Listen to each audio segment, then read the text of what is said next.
First Hawaiian's economic advisor, Dr. Leroy Laney, will now focus on the Maui and the state situation. This past summer, Leroy spent a week on our island gathering information for this forecast.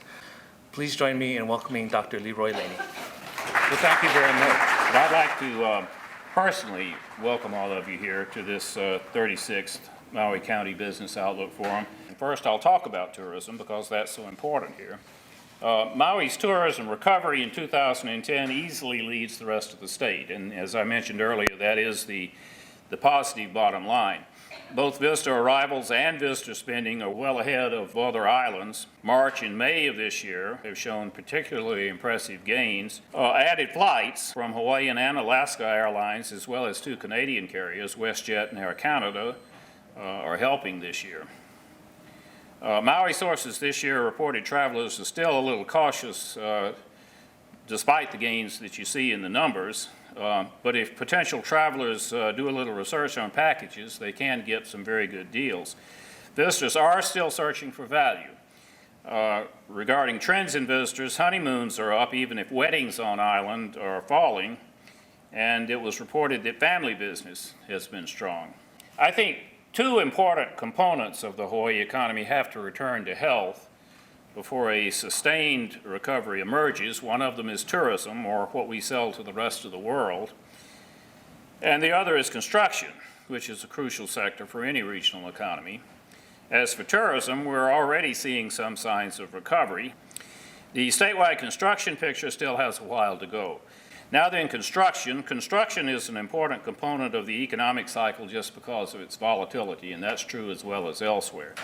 And as I mentioned earlier, Maui does lag in this sector. Private permits were down almost 50% in the first quarter of 2010 over the same quarter a year earlier, and that was on top of a 33% decline in the first quarter of 2009. Likewise, the second quarter decline of over 30% after double that decline in the previous year. Some in the industry still cite Maui's 50% affordable housing requirement for new residential development, and of course we're all aware of the Show Me the Water ordinance requiring a water meter permit before building can begin, and I still hear comments about that. Nonetheless, there is some construction activity that is worth mentioning. At Maui Lani, some commercial work as well as residential activity is ongoing.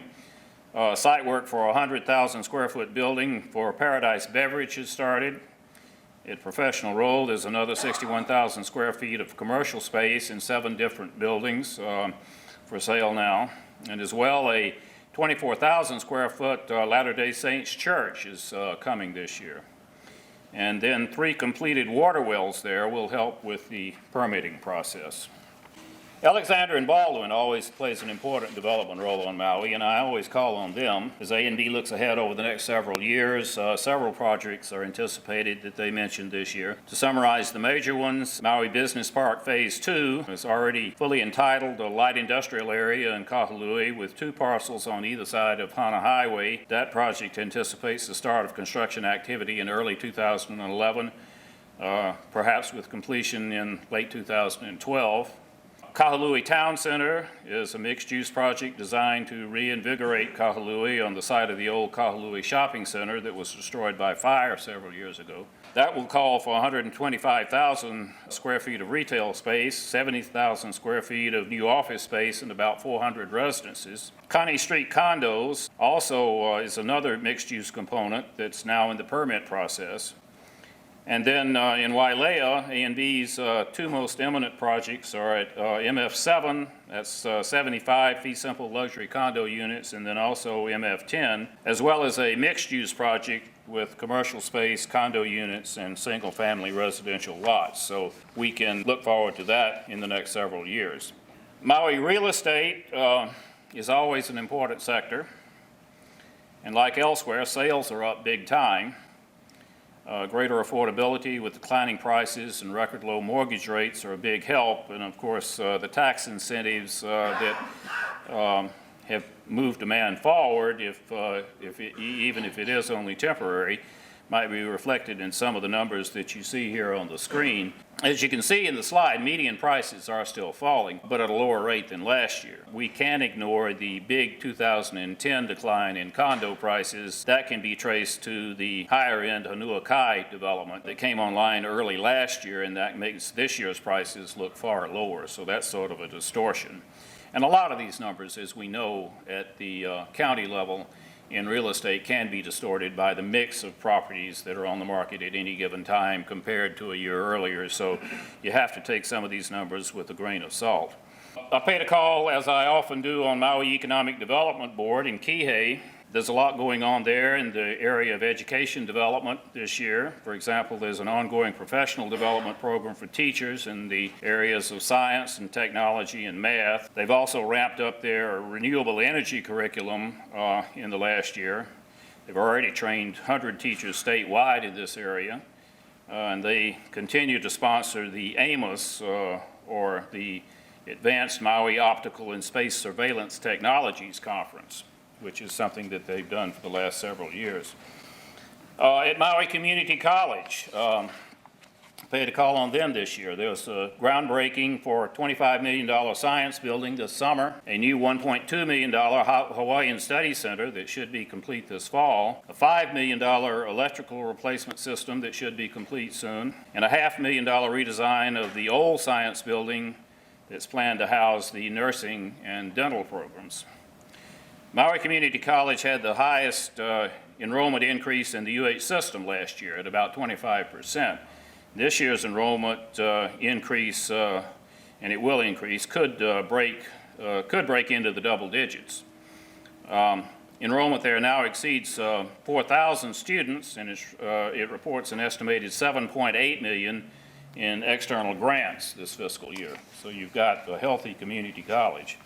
I always pay a call on HCNS, the state's lone remaining sugar plantation. This slide that you see on the screen makes the picture look rather grim there, but better news is on the way, I'm told. The operation estimates that in 2010, total production could exceed 170,000 tons. That may be a little bit less than they would like, which could be in the neighborhood of about 200,000 tons, but it's far better than 2009's 127,000 tons.